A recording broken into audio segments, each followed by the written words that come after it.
예, 오늘 이번 시간은 등록장애인과 장애인 신탁에 대해서 말씀드릴 건데, 실제로는 지금이 이제 2024년 1월이에요, 촬영일이. 그러면은 이제 근로소득자분들이나 또는 분들이 이제 연말정산 이런 것들을 이제 고민하실 텐데, 그럴 때에 장애인분들에 대한 어떤 공제, 그리고 보장성 보험료, 장애인분들 보장성 보험료에 대한 세액 추가 공제, 뭐 이런 것들을 따질 때, 그러면 장애인은 누가 장애인인 것이냐에 대한 궁금증들이 좀 있어요. 그래서 이거는 이제 등록장애인과 장애인 신탁이긴 하지만 장애인에 대해서 한번 좀 설명드리려고요. 장애인이 이제 그냥 장애인과 등록장애인으로 좀 나눠볼 수 있나 보네요. 그렇습니다. 이게 어떻게 되는 거죠? 예, 우리나라는 등록장애인이라고 하면 신청, 심사를 거쳐가지고 장애인복지법 기준으로 과거 1급부터 6급, 지금은 경증과 중증, 심한 장애인과 심하지 않은 장애인으로 이렇게 나눠지고 있는데요. 이렇게 됐을 때 정부에 등록이 돼서 장애인 복지카드, 장애인 등록증이 나오는 사람을 등록장애인이라고 해요. 이거는 장애인 복지법 기준으로 해서 가장 적은 범위에 장애인 복지카드, 장애인 등록증이 있는 사람이 등록장애인이다 라고 보시면 되고요. 그런데 세법에서는 조금 달라요. 세법에서의 세법상 장애인은요, 이 등록장애인을 포함시키는데, 이 등록장애인 뿐만 아니라 어떤 사람들까지도 포함시키냐면 독립유공자에 관련된 어떤 상이자에 대한 사람들도 포함시키고요. 그리고 특히나 최근에 이제 가장 이제 세액 공제할 때 병원 가시면 의사 진단서로 장애인 증명서 떼줘요, 이런 거 보신 적이 있을 겁니다. 이게 바로 세법상 장애인인데, 암이나 또는 오래된 중병으로 누워 계신 분들은 심사, 신청 이런 절차를 거칠 수가 없는 부분들이 있어요. 그러니까 의사의 소견서로서 이분은 중증 환자로서 장애인입니다라고 해서 의사의 소견서만으로 이제 장애인 증명을 하는 게 있는데, 이거는 등록장애인이 아니라 세법상 장애인이고, 그리고 소득세에 관련된 추가 공제나 장애인 보장성 보험 공제나 또는 우리 의료비에 관련된 공제를 받을 때 이분들이 추가적인 혜택이 있으니까 뗀다. 그래서 세법상 장애인은 장애인 복지카드가 있는 등록장애인 플러스 좀 더 넓은 범위다, 이렇게 보시면 될 것 같고요. 세법상 장애인은 범위가 커서 우리가 지금 세액공제나 어떤 연말정산을 받을 때의 장애인은 등록장애인뿐만 아니라 세법상 장애인이다, 이렇게 의사소견서를 받은 그렇습니다. 장애인까지 받을 수 있다. 그렇습니다. 이렇게 보시면 될 것 같고요. 그래서 우리나라의 등록장애인 한 265만 명 정도 돼요. 그런데 우리나라가 지금 이제 중장년층 시니어분들은 본인이 이제 귀가 좀 잘 안 들리시고, 그리고 여러 가지 이제 뇌경색이라든지 이런 부분으로 좀 앓고 나신 다음에 다리 좀 마비가 오시고 이러셔가지고 잘 못 움직이신다 하더라도 장애인으로 등록하시는 분들이 그렇게 많지가 않거든요. 그러니까 265만 명보다는 훨씬 더 실제로는 더 많을 것 같고, 생각해보면 이분들한테 가족분들이 있잖아요. 그렇죠. 배우자가 있을 수도 있고 자녀들이 있을 수 있으니까 그냥 장애인 등록장애인 265만 명 본인 플러스 각자 가족이 2명씩 있다 그러면 한 3배, 한 780만 명 정도가 우리나라의 장애인 및 장애인 가족이다, 이렇게 보시면 좋을 것 같아요. 그래서 등록장애인이 되려고 그러면 일단은 등록장애인이 되면 여러 가지 혜택들이 있긴 해요. 북유럽 복지국가만큼은 안 되겠지만 여러 가지 차량을 구입할 때도 개별소비세 면제라든지, 그리고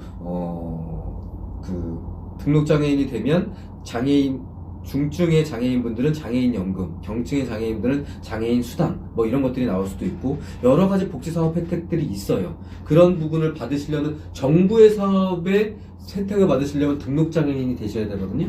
등록장애인이 되는 절차들은 주민센터에 가서 신청부터 해가지고 심사 절차를 거쳐가지고 이런 절차를 거쳐서 등록이 된다라는 말씀을 드립니다. 네, 이제 장애인과 등록장애인에 대한 내용을 좀 살펴봤고, 이제 본격적으로 세금에 대한 얘기로 좀 넘어가 보겠습니다. 대표적인 게 장애인 신탁 이야기가 있는데 한번 설명을 좀 해주시죠. 예, 이게 장애인 신탁은 신탁법에 있는 게 아니고 상속세 및 증여세법 52조의 2에 상속세법에 있으니까, 그러면 장애인 신탁에 가입하거나 혜택을 받을 수 있는 사람은 등록장애인일까요? 세법상 장애인일까요? 세법상 장애인. 세법상 장애인. 그러니까 등록장애인인 복지카드가 있는 장애인뿐만 아니라 중증 환자 또는 국가유공자로서 이런 법률에 따른 세법상 장애인까지도 다 포함돼서 가입할 수 있다, 혜택을 받을 수 있다라는 점 때문에 앞서서 조금 설명이 네네. 길어진 부분이 있고요. 예, 그래서 장애인 신탁을 설명드리자면요, 장애인이라고 해서 특별히 이제 세제적 증여세 혜택이 없는데 장애인 신탁만큼은 좀 혜택을 줬어요. 그래서 부모님이든 또는 가족이든 어떤 형제자매든 이 세법상 장애인한테 재산을 특히나 금전과 유가증권, 부동산에 한해서 물려줬을 경우에, 물려준다고 해서 절세 혜택이 있는 게 아니고요, 신탁회사와 신탁계약을 하고, 그러니까 증여와 신탁계약이 증여세 신고 기한 내에 다 있어야 돼요. 네. 그리고 나서 증여세 신고 기한, 신고를 할 때 증여에 대한 어떤 거래, 증여계약서와 그리고 또는 뭐 작은 거래 이체와 신탁계약서까지 첨부돼서 신고될 때 이 증여한 재산 중에 5억 원까지는 세금이 안 나오는 신탁이 바로 장애인 신탁이고요. 이때 이제 장애인분들 중에서 지적장애인 또는 자폐성 장애인 또는 정신장애까지 포함해서 정신적 장애인들은 이런 금융계약이나 신탁계약을 할 수 없는 게 아니냐라고 해서, 그렇다면 신탁계약의 계약자는 비장애인인 부모, 가족, 형제가 되고, 그리고 수익자로 장애인으로 하는 어떤 위탁자와 수익자가 다른, 이거를 타액신탁이라고 하거든요. 이 구조는 2020년도부터 생겨났기 때문에 실제로는 장애인이 증여받고 장애인이 신탁계약을 하면서 장애인이 수익자인 이런 자익신탁 구조의 계약들이 거의 대부분이다. 그러면서도 증여받은 재산에 5억 원이 빠질 수 있는 신탁이다 라는 말씀을 드리고요.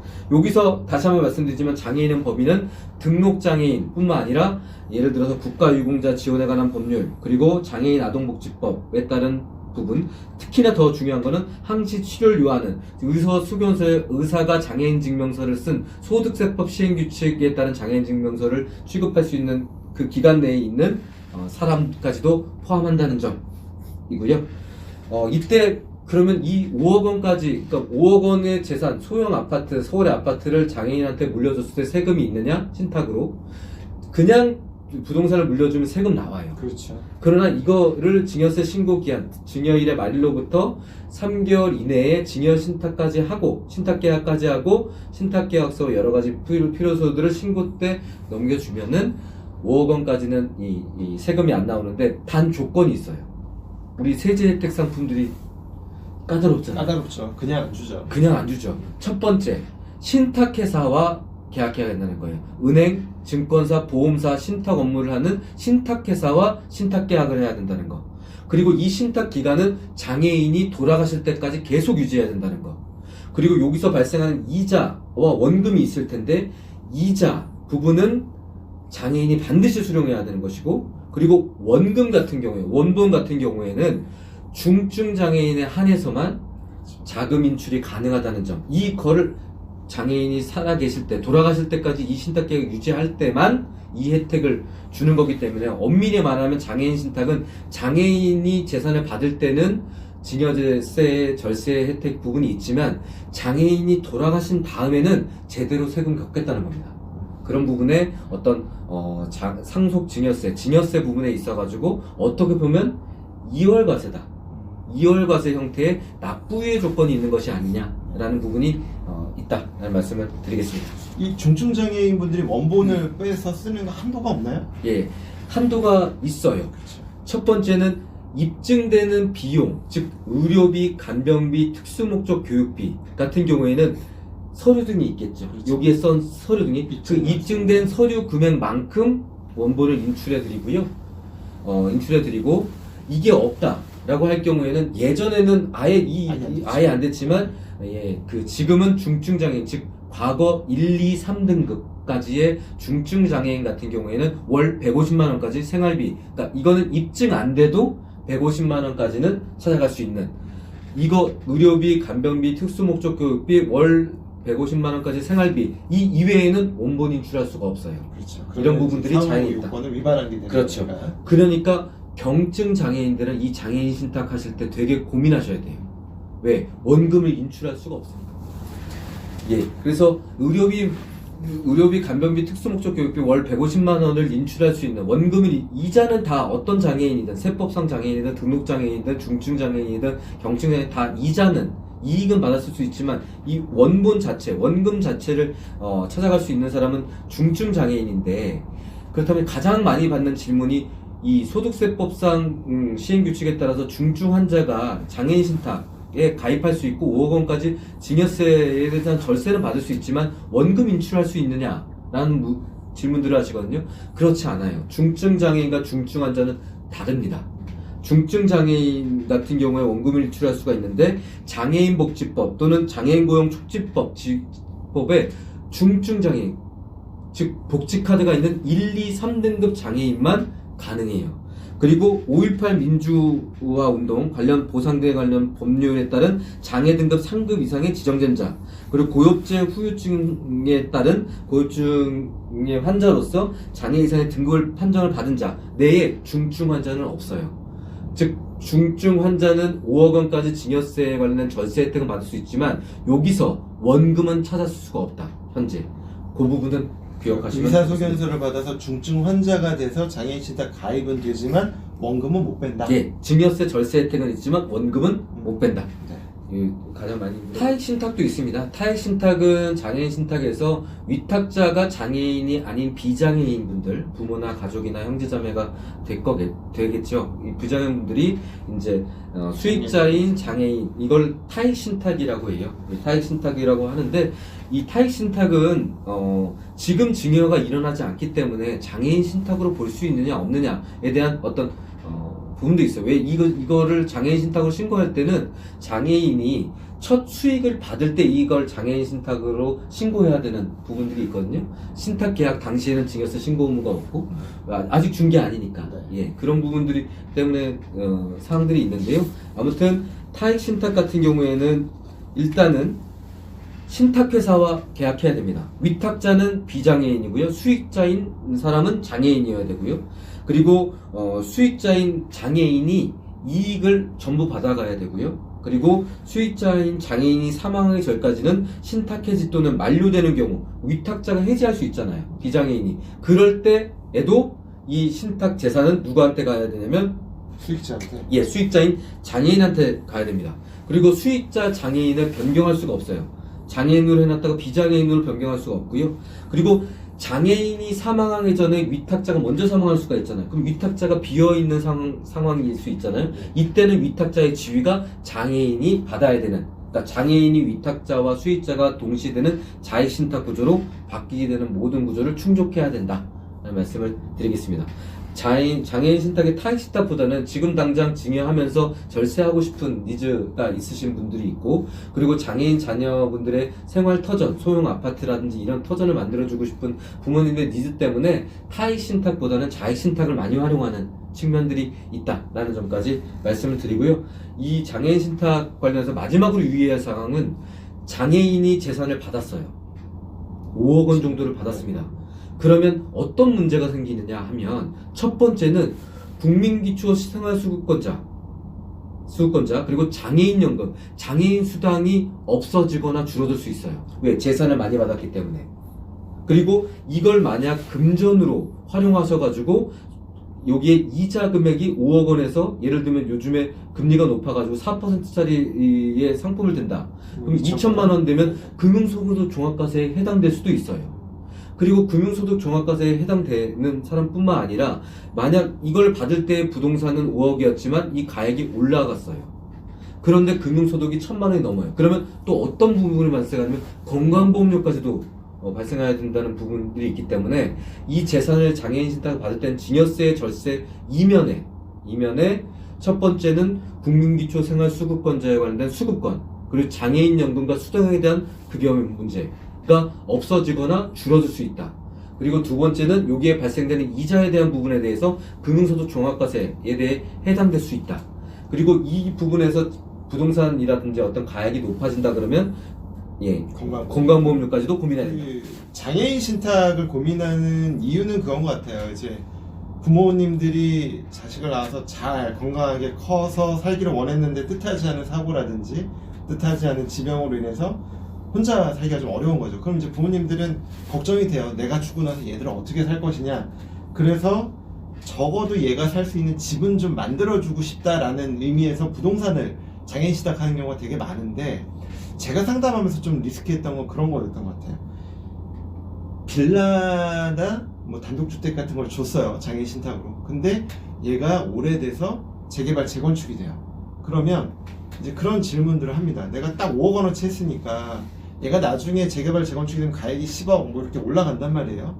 그러면 나는 그때 한 5억만큼만 장애인 신탁으로 남겨놓고 나머지는 찾아가도 되지 않냐, 뭐 이런 질문을 좀 하시는데, 이걸 찾아보면 내가 가입할 당시에는 5억이었지만 이 장애인 신탁이 사후관리 요건을 유지가 되려면 5억이 아니라 그 이후에 가액이 10억이 된다 하더라도 10억 전체를 다시 그대로 받게 된다. 예, 받아야만 장애인 신탁이 유지가 된다라는 걸 좀 기억을 하셔야 됩니다. 그래서 자녀가 장애인 자녀가 살 집을 만들어 줄 거면 아무래도 좀 재개발 재건축과 좀 거리가 있는 집을 그렇습니다. 해줘야 그런 리스크에서 좀 벗어날 수 있다는 것도 예.